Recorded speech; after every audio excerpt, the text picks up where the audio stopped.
Ladies and gentlemen, Chris Gaines.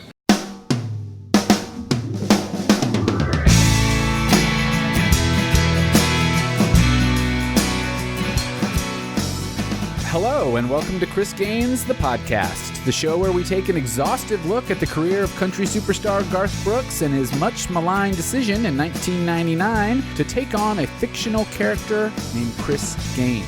The debut album, In the Life of Chris Gaines, was meant to be a pre-soundtrack for a feature film called The Lamb. It was a way of letting the audience get to know the character before they went to see the movie. Despite selling 2 million copies, the album was considered a complete failure and heralded an early retirement from Brooks. I'm Mike Lee. I'm Ashley Spurgeon. And this is Chris Gaines, the podcast, episode 7. Woo! Yeah, I'll do a little housekeeping here at the top to let you know that this show is brought to you by We Own This Town. You can check that out at weownthistown.net. What a great network of podcasts. It's a bunch of good podcasts on there. There's one in particular that I really like. It's called Hot Minute. Oh, that's a good one. Yeah. That's myself and my friend Jamie Bradley. Yeah, 2 T's and hot. Yeah. Go to weownthistown.net, click on podcasts. You'll see it listed there. Hotminute.com with 2 T's. Listen to all there's 20-something episodes there. Back catalog to listen to. Yeah. Once you're done with this, go there and start listening to that. You need more Sure. Ashley in your life. And who doesn't? It's true. Very true. We can be found on the internet at chrisgainespodcast.com and on Twitter at GarthGainesSNL. The reason we are Garth Gaines SNL for a show called Chris Gaines the Podcast is because the impetus behind this show was that Garth Brooks and Chris Gaines need to be back on SNL. I want that so badly. We want it real bad. Mm-hmm. At the time of this recording, they've announced the first batch of hosts for the next season. Mm-hmm. September 28th, which just so happens to be right around the 20-year anniversary of Chris Gaines's debut and only album being released. You got Woody Harrelson hosting with Billie Eilish. Interesting. Very interesting. We do know that around mid-November, which would be the 20th anniversary of Garth Brooks and Chris Gaines on SNL, Garth Brooks is going to be in Knoxville. He's performing in Knoxville, Tennessee at Neyland Stadium. What is that the one? I'm letting my football ignorance show. Sure. Yeah. You could say any title and I'll agree with it. But that pretty much means that we're not going to get Garth Brooks on SNL right at the specific date. No, probably not. But I'm still putting every one of my eggs in the basket that this could still happen. Pinning all your hopes on that? Yeah. Good. That's a good idea. Billie Eilish seems like she might be game to do a Chris Gaines cover. Isn't she the one who samples The Office in her music? She's the one who does Office samples in her records? Oh, geez. Yeah, sure. That's true. I'm not kidding. I'm talking like the Michael Scott Office. Literally, there's a Billie Eilish song that has Office samples in it. That person seems game. So I feel like she would be down. Yeah, and she kind of has a look that's not too far off from what Chris Gaines looked like. Right. So, just saying. Maybe she's from Australia. I don't know. Woody Harrelson's very funny. He would do a sketch maybe with Garth Brooks. Does Woody play any instruments? Because he seems like, I wonder if he plays a guitar, because he seems like he should. He seems like the kind that has a terrible side band. You know what I mean? Oh, without a doubt. Yeah. Like Keanu Reeves. Dog Star, yeah. What was what's old Die Hard's band name? The blues band? Oh, I forgot about that one. Yeah. I know there was 30 Odd Foot of Grunt.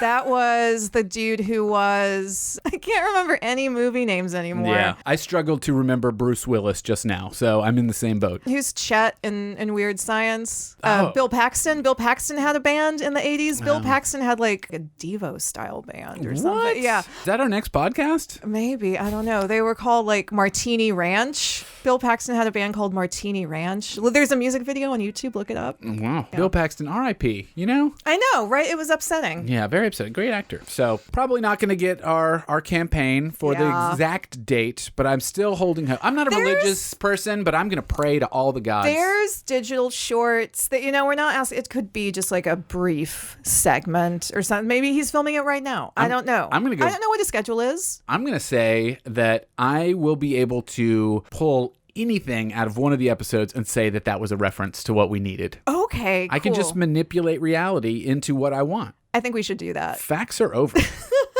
So it'll be fine. It's going to work out. I'd really like to comment on some of the listener feedback that we've been getting. But we're recording this back to back with the previous episode, so we have no idea what you've been saying. But thanks again for all the great words. Yeah, we really it's all love great it. Stuff. We're talking to you from the past. How's the future? Pretty lit. Pretty lit. I mean, it's still got Chris Gaines, the podcast in it.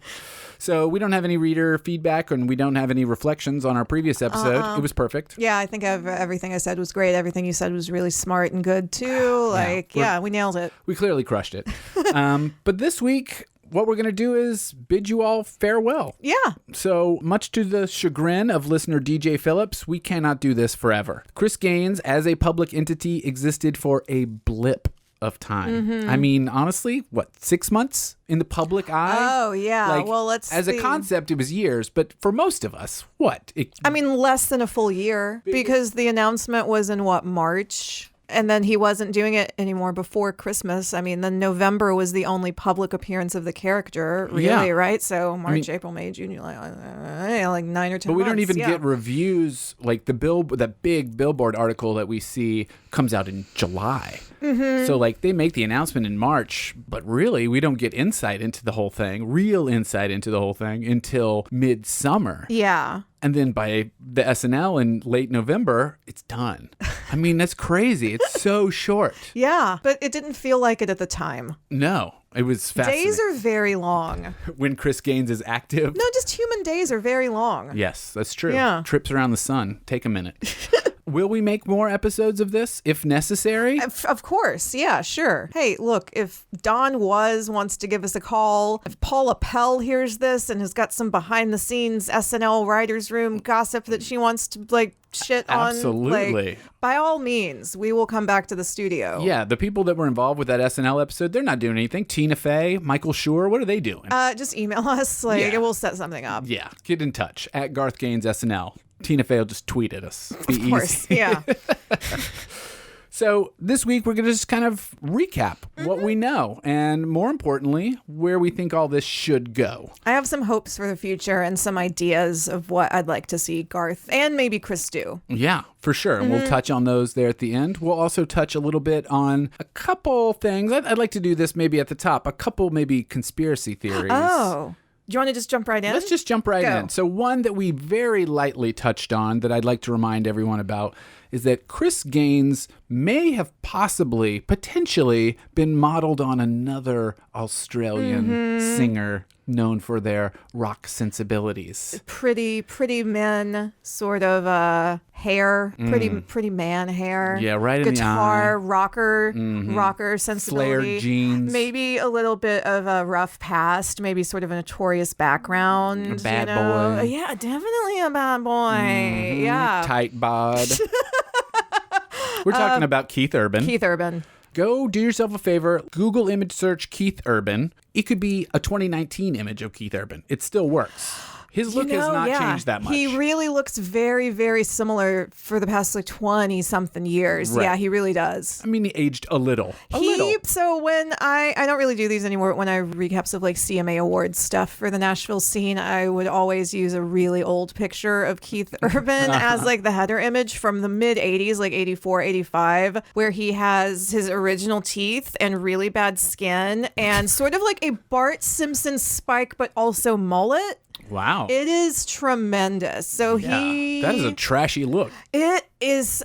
We'll share it. We'll share put it share on the the Twitter. image. Yeah. But he cleaned himself up. I don't know. Yeah. And he's kept it clean. Does Keith Urban have a bad teeth, good teeth kind of phase? Oh, honey. Oh, my God. Like David Bowie? You know the David Bowie tooth thing, right? it's just pre-fame and post-fame, really. I mean, it's pick any celebrity and look at their nose and their teeth. They clean them up. They clean them up. We never got that with Chris Gaines. We never got to see him clean it up. Though I guess his face as Garth was a cleanup. Garth, well, that's the interesting thing, too. It's like the Gaines photos, it's like there's cheek sucking and stuff, but they're also really good nose angles. Very good. Really, really good nose angles. Because Garth has, an average man's nose, but it's notably pointier. Right.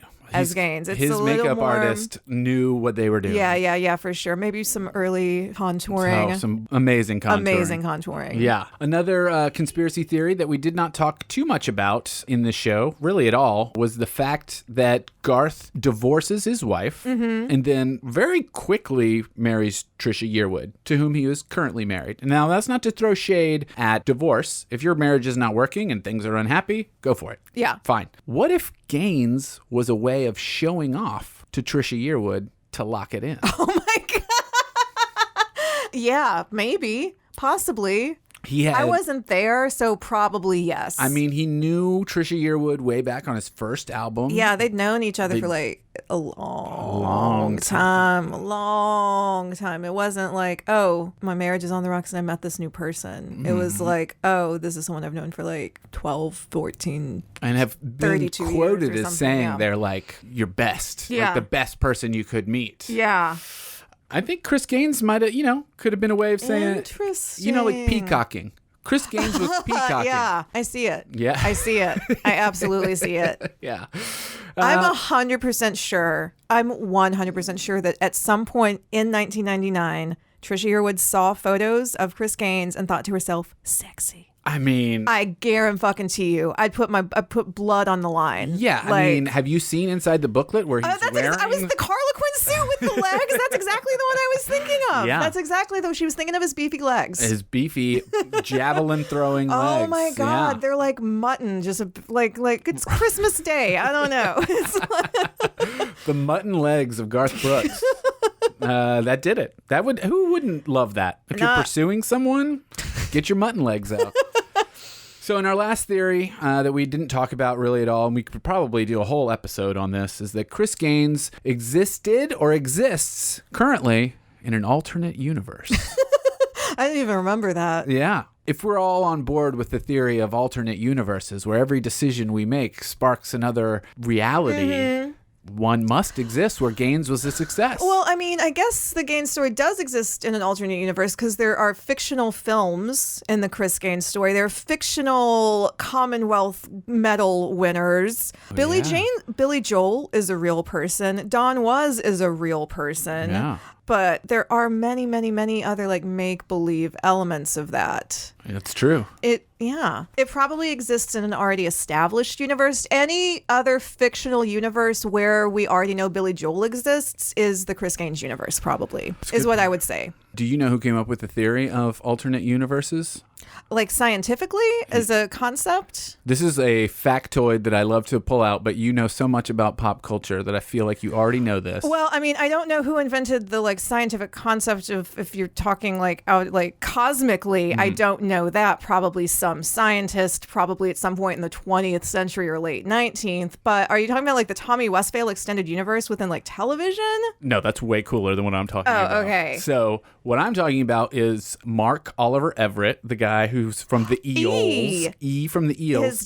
His dad came up with the theory of alternate universes. Now, is that alternate? Okay, is that a different thing though? Like alternate universes, but this is like specifically a thing where it's like equal and opposite reaction kind of thing already. It's like I'm holding this pen in my left hand, right. But when actually, I was holding it in my right, but the moment I made the decision to pick up the pen with this hand, another dimension started where I was holding the pen in the other hand. Is the basic idea of this correct? Okay. The mini world interpretation of quantum physics. Hugh Everett III. That's it. But the Tommy Westphal universe is... That's something different. That's where it's just the idea that all TV shows take place within a certain universe that's based on an episode of Saint Elsewhere from the 80s. If you've never heard of this theory, Google it immediately. Like, pause this episode, give your full attention to the Tommy Westphal universe. There's some fascinating. Really good. There's charts and graphs there's like full lists of every sort of entity that could theoretically take place within this universe. Like all of the shows you've ever heard of, basically. It's massive. The chart is massive. I've How always many things like it touches. A goal of mine is it's like if I ever get to make a TV show, I will do something in it that makes it take place in that universe. And I feel like anyone who has a TV show should do that. you couldn't help but exist in the Tommy Westphall universe at this point. It's so massive. But some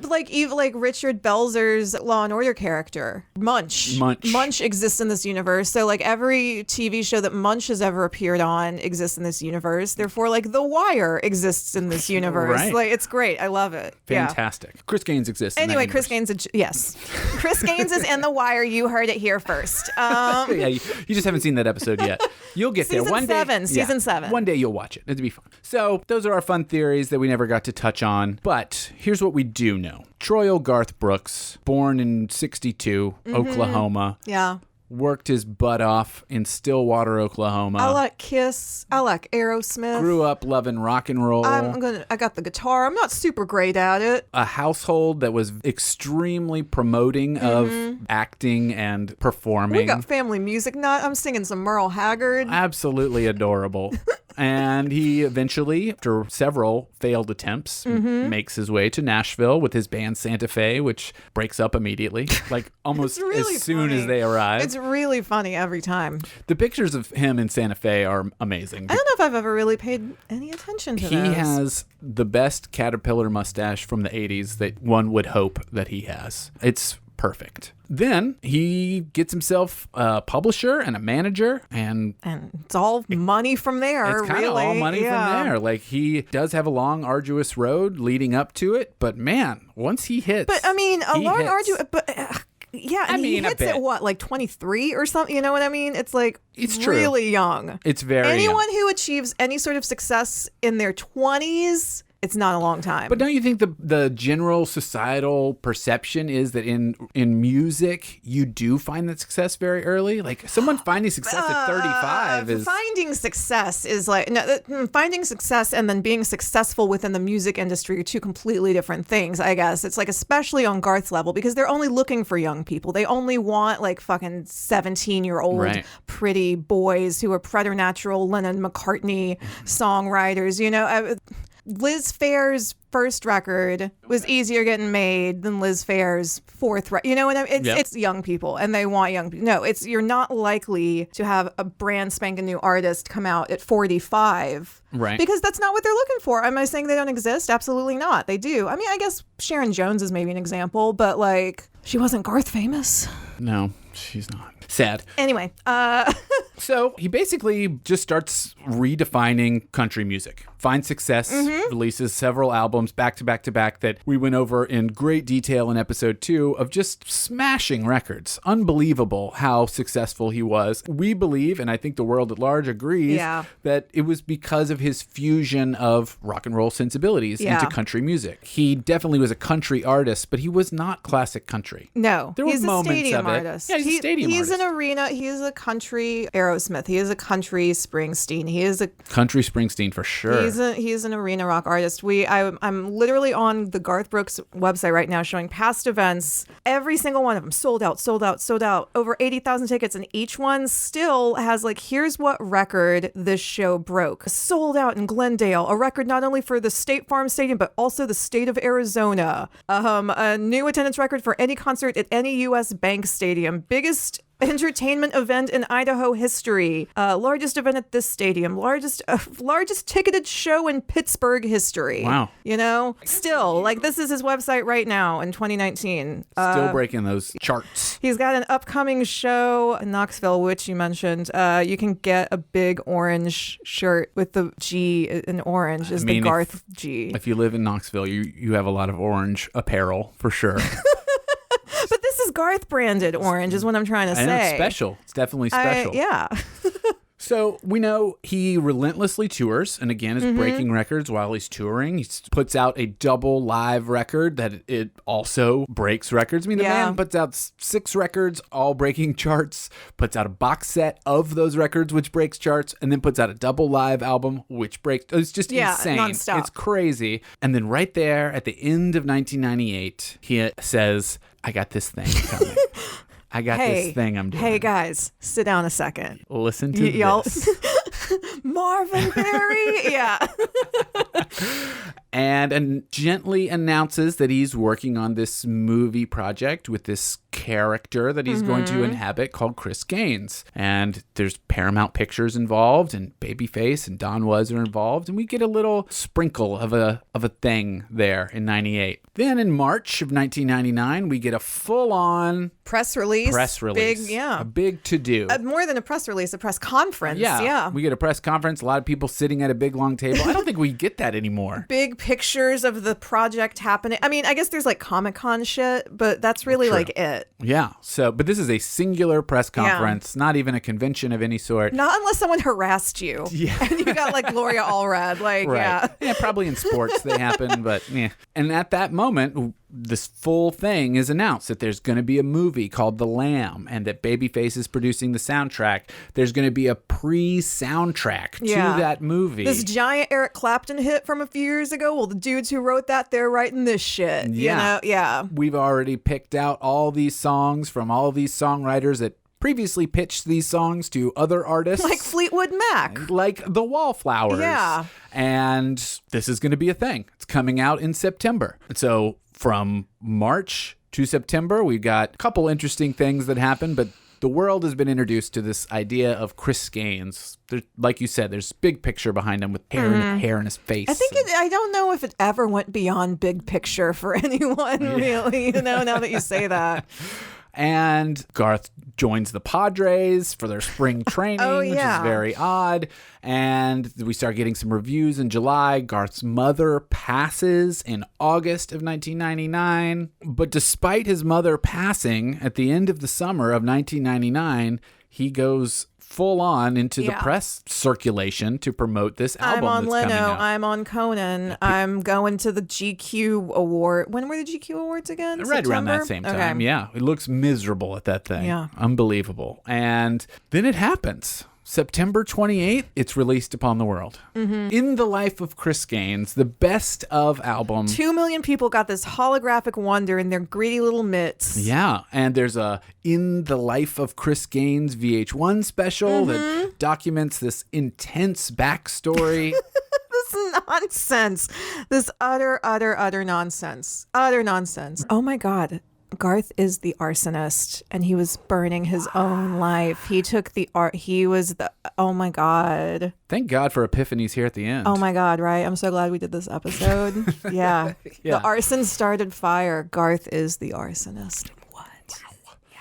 Chris Gaines does have a deep history, full, fleshed out character. Like, if the soundtrack is meant to be a way of introducing the character, you don't really learn anything from the music itself. No. You learn everything from the booklet. Oh, yeah. And from this In the Life of Chris Gaines VH1 special, and from, the NBC special that airs with Garth kind of talking about it. We learn about Chris Gaines moving to LA as a young kid, meeting Tommy Levitz. His best friend Wonder and mentor. Kid. Yeah. And he was like God and my brother at the same time. And a pilot. And a pilot and a teen. Yeah. He was a teen. I mean, That's my favorite part. The metaphor of being a pilot.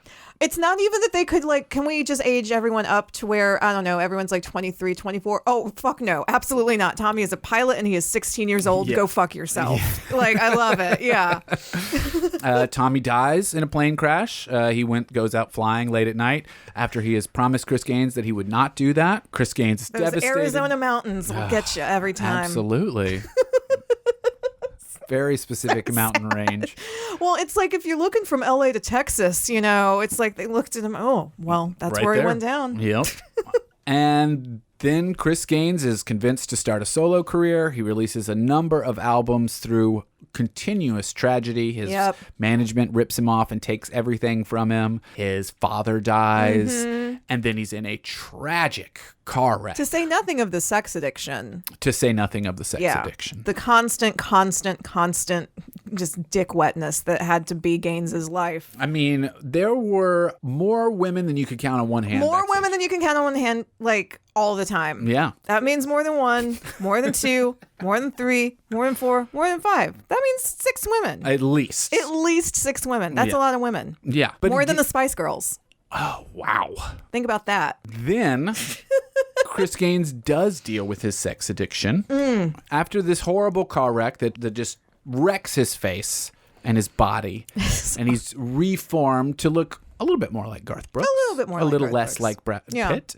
And Can you imagine? I don't have to imagine. I've seen it.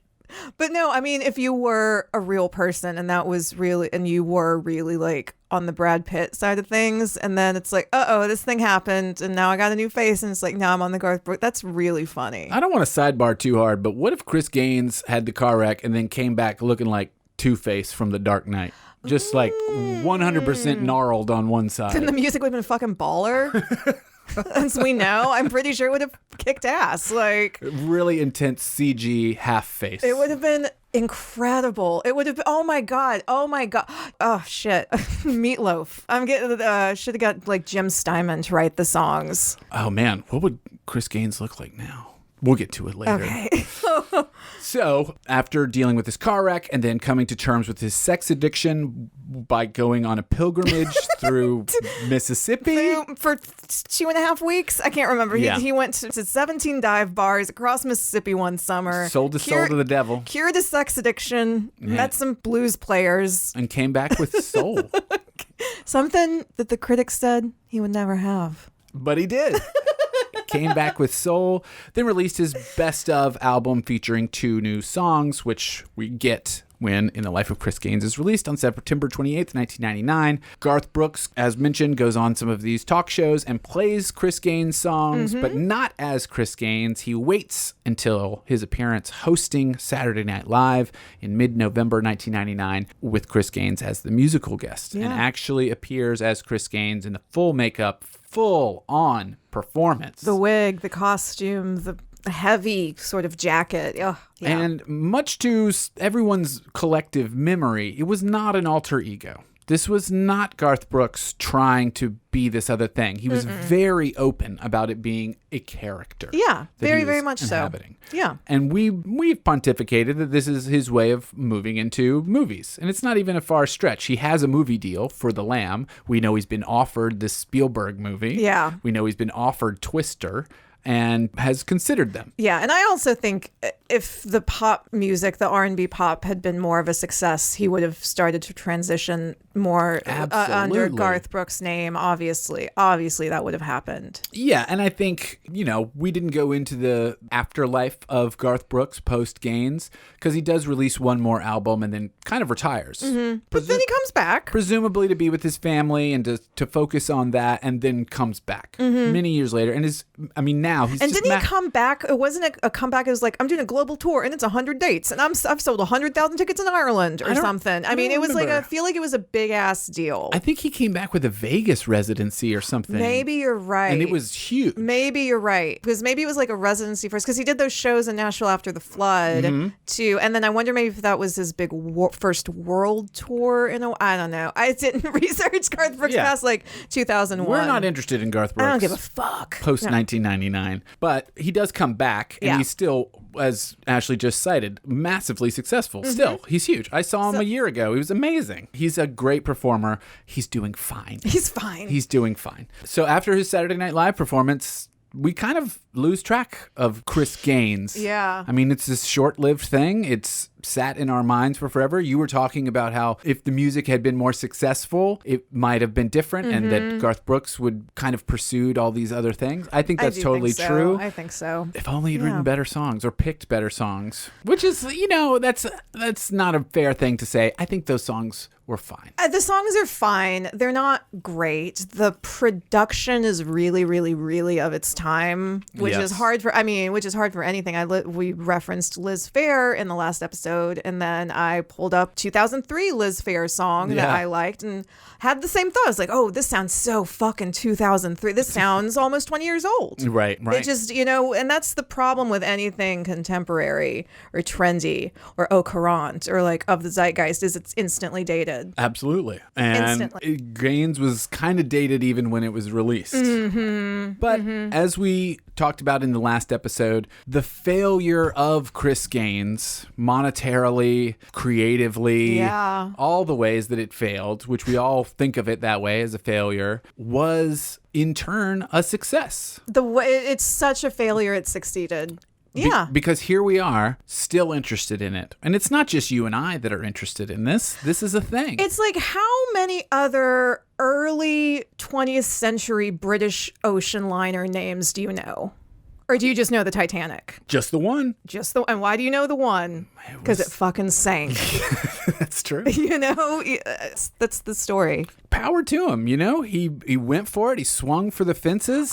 He sure did. It was totally serious. It was not the Ruddles. It was not Spinal Tap. It was legit 100% serious. And it didn't take. Didn't work. But it persevered. It did. And to be clear, we said this in the first episode, and maybe we didn't reiterate it enough throughout all the episodes. While we may not be diehard Garth Brooks musical fans, we do love Garth Brooks. Oh, yeah. He is a fantastic individual from all the things that we've seen. As far as I'm aware. He has a couple moments that are a little rocky, signing some underwear of women at shows. That doesn't even bother me. Yeah. That doesn't even, I don't care. They gave him the underwear. He's a good dude. He's a good dude. He seems like a decent fellow. Yeah. And part of why I see that decency in him is I feel like he would really listen to me if I just were able to pitch him some of my ideas. Yes. You know what I mean? Like, if I got him in the room, I feel like he'd really hear us out. He would. He would give us the time of day. He would give us the time. He's a professional. Yeah. He wouldn't be dismissive. No way. I mean, are we going to come up with anything worse? Are we going to give him anything worse than Digging for Gold should be about a make-believe movie you saw in Paris? And it's about a gold-digging woman. Yes. Or the old man who's in love. It's like, oh God. I could do a podcast on the gender things of that song alone. Well, we may be back for that someday. Oh my God. We also love Chris Gaines. We don't care about the music, really. Like, we've listened to the album. We could talk to you about all the songs on the album, how they sound like Wallflowers, how they sound like Fleetwood Mac, how they sound like awesome 60s How they sound Beatles. like Rami Jaffe, because that's who it was. Yeah.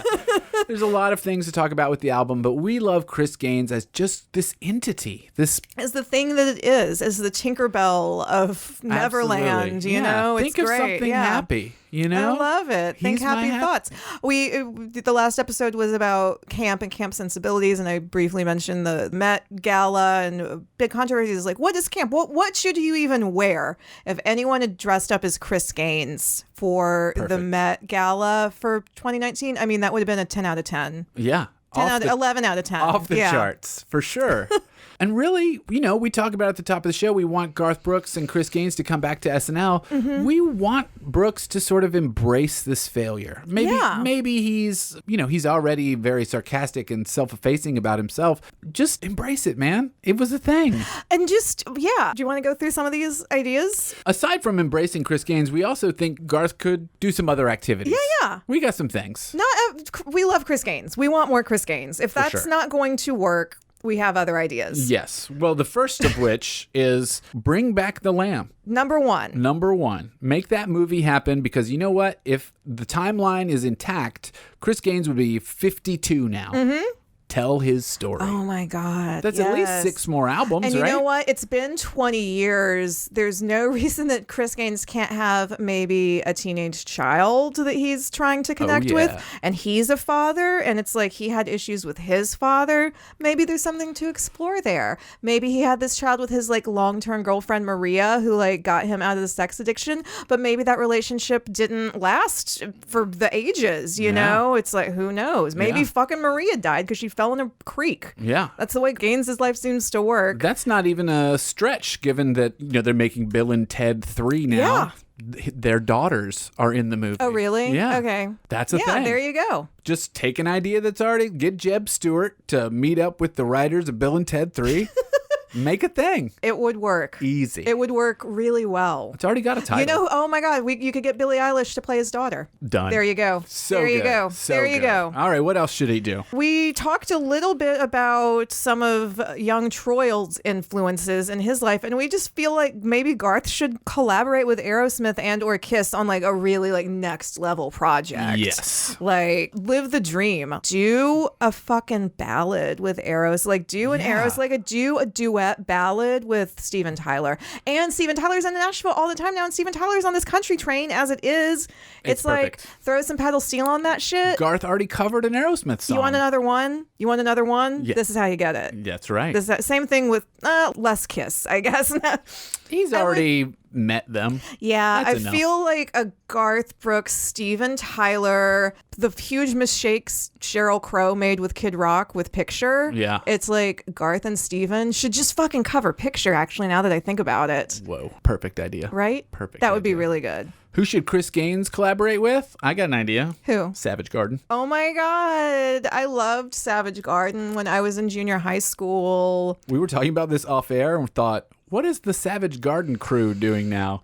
I actually found out, and it is wild. So Savage Garden was a duo. There was the main singer-songwriter whose name was Darren Hayes. The other fellow who was the guitarist, his name was Daniel Johns or Jones. I can't remember. I didn't look up the guitarist, but the singer Darren. So Savage Garden broke up circa 2001. He came out as gay. He put out some solo records. And then at some point, hand to fucking God, you can go on his website and check out, he moved to Los Angeles and took classes at the Groundlings. Unreal. And he does comedy podcasts and YouTube videos now. You can go to darrenhayes.com, check some of that stuff out. It's there. Yeah. So maybe Chris Gaines could go on like a Darren Hayes podcast as a character, and they could just sort of sing soft rock to one another, talk about their favorite James Taylor songs, Yes. that kind of thing. That's an idea, but in like a really funny way. Because Yeah. obviously, he's got the Groundlings training, and I think that Yes, and. Gaines can roll with that. I absolutely agree. Yeah. Other ideas? I mean, another simple collab. This one's very obvious, laying right out there on the table. Donald Glover, Childish Gambino, has already covered Chris Gaines. Do it again. Do a duet.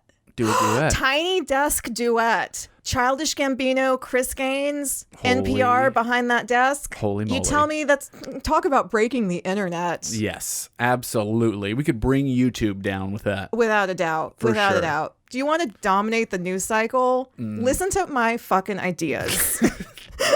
Because these are all gold. Every single one of these is great. It's always true. As far as Garth himself is concerned, I have some ideas too. I want him to get more into like the theater life. I really want him to embrace his theatricality. I want him to play the stage manager in the production of Our Town by Thornton Wilder. I think he would be great. He would be great. Wouldn't in he that. be great? Wouldn't Garth be a great stage manager? I would definitely go see him in a theatrical play. I would love it. Right? It would be so good. Another idea is he could be in a remake of Twister. That's got to be coming, right? It's got to be. The Twisters are worse now than they've ever been. They're everywhere. Yeah. He would be great. Carrie always died in the first movie, so we need a villain. We need a villain. Garth could have been his peer in the lab. They could have been brothers. Oh my God, they were brothers. That's it. In all seriousness, I would love to see Garth Brooks act more. I 100% agree. He is very good. He could do it. He's a very good actor, and if you need proof of that, go on YouTube and look up any Garth Brooks concert, because performance is acting. Yeah. I mean, I don't think he's going to be on the level of like Dwight He's Yoakam. not. I thought you were going to say like an actor's name. No, Dwight Yoakam acts. Yeah, okay, but I thought you were going to say like Laurence Olivier. No. Okay. I don't know. Wow. Can you imagine if I'd said Laurence Olivier? That would have been unbelievable. Larry Olives. Dwight Yoakam is a very good actor, though. Yeah, I think so. he's all right. I think he's pretty good. He's good. So yeah, I would love to see Garth act some more for sure. Oh, here's my really good Garth idea for acting. Remake Night of the Hunter, and he's in the Robert Mitchum role. Never seen it. You haven't seen Night of the Hunt? It's a villain. It's the really, really scary villain. But Garth Brooks as Robert Mitchum sounds phenomenal. Okay, imagine, because Garth Brooks is like a big guy. It's like Right. the physicality would really, really work for this role. Now imagine that he's trying to murder like a 7-year-old and a 4-year-old for money. Yeah. That's the movie. That's very unsettling. That's the movie. And this is after the other murders, but that's the thrust of the film. Well, I don't know if that's going to work for Garth, though, because he's got that foundation called Touch 'em All. He does. Yeah. Yeah. But I mean, he should stretch his legs. Controversy sells. Yeah, those ham hocks. Stretch them out. Stretch out those gammon legs. Ashley's idea here at the end of our list, this one's the most obvious of them all. Garth is on Facebook Live all the time. Yeah, constantly. He's constantly talking to the audience directly. It's really sincere and sweet, and good on him for embracing that technology. We just watched one. He promoted Trisha's new record at the top. Yeah. If you've never seen the first time Garth went live on the internet, and he's amazed. It's a phenomenal video. He's just perplexed by the technology, but going for it. He was born in 1962. It's very lived sweet. his whole adult life, without streaming. But he's got the perfect platform to bring back Chris Gaines on Facebook Live. I think if Garth brought Chris Gaines on Facebook Live, he would. Oh my God! Facebook might actually. You want to break a new record? You'll break a Facebook Live record. Yeah. And they might actually be thought of in a positive light for just half a second. For a sliver, for whatever, the news cycle on East Coast time, 2:15 to 2:19 p.m. Yeah. Yeah. Which they needed. Those are our ideas. Those are just some. He would listen to us. I think all of them are great. I really think he should be a Night of the Hunter. I really think he should go on Darren Hayes' podcast. I really think he should perform in our town. All of these are great ideas. The Aerosmith collab is... Steven Chef's Tyler kiss. is right here. Garth is right here-ish. I don't know where they are. He loves Aerosmith. And Steven Tyler seems to love attention. So there you go. Yeah. Oh, God, that would be great. That would be great. Yeah. Maybe that's our new dream. The Saturday Night Live thing, They could perform it at Bonnaroo. This needs to be my job. I'm just an ideas woman. And you're crushing it. You're hired for sure. Thank you. But yeah, I think if we can get Garth on SNL, maybe Chris Gaines throws to Garth Brooks on SNL. Gets him to play Friends in Low Places. I would love that. Or just it doesn't even have to be Saturday Night Live. What if we had a pre-recorded message from Chris Gaines saying, "Ladies and gentlemen, Garth Brooks." Isn't that awesome? And then we jump into Friends in Low Places. I love it. Because Chris Gaines was a friend in a low place. For sure. I know. Very down and out. But you know what? What? That's it. That's it. This has been the Chris Gaines podcast. Chris Gaines, the podcast. You can still follow us at Garth Gaines SNL. We'll keep tweeting and talking about Chris Gaines at least through November. At least. And then that's it. Yeah. Maybe we'll, put the account dormant after that. But this podcast exists for the rest of time. Yeah, you should take a break, wait 3 or 4 months, 5 months, and then just listen to it from the top and just relive the magic all over again. Absolutely. We'll submit this to the Library of Congress so future generations can enjoy our Without a doubt. insights. We'll be cited by academics and everything. Can't wait. How exciting. Yeah, it's that validation I've always been seeking. You can follow us personally on Twitter. My handle is Uni, which is a dumb word I made up, YEWKNEE. I'm at Ash Spurge, which is parts of my first and last name, ASHSPURGE. We're maybe not great at picking Twitter handles, but we are good at Twitter. I'm pretty good at Twitter. You're good. I'm pretty good at Twitter. Yeah. You're pretty good. I'm over the internet. I want to thank We Own This Town for hosting us, and I want to thank you, the listener. Thank you so much. It's really honorable to have anyone tuning in. It really is. It really is. It makes me very happy to know that this silly, fun thing that I like to talk about is enjoyed by at least 7, 8, 10, 12 dozen people. Well, yeah, that's all you need. 7, 8, 10, 12 dozen people. That's, you know what? You get them in a room, you put on a play, that's an audience. Absolutely. And I lastly want to thank you, Ashley. Oh, Michael, thank you. I want to thank you. Yeah, it's been a real pleasure putting this together and just talking about Chris Gaines. It's been so much fun. Yeah. And all of your ideas are funny and good.